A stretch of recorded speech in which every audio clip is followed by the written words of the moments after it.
We'll guide you through how to deploy your Next.js application on Vercel. If you find this helpful, consider subscribing and liking the video. First, open your web browser and go to vercel.com.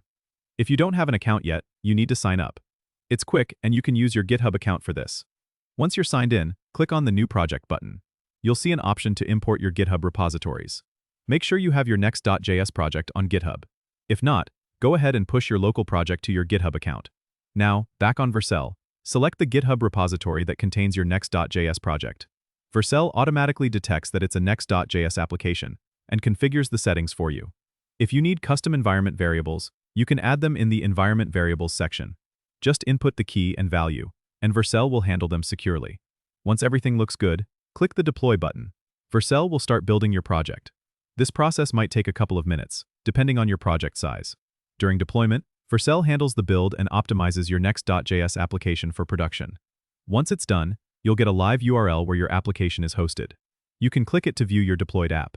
If you need to make any changes, just push updates to your GitHub repository.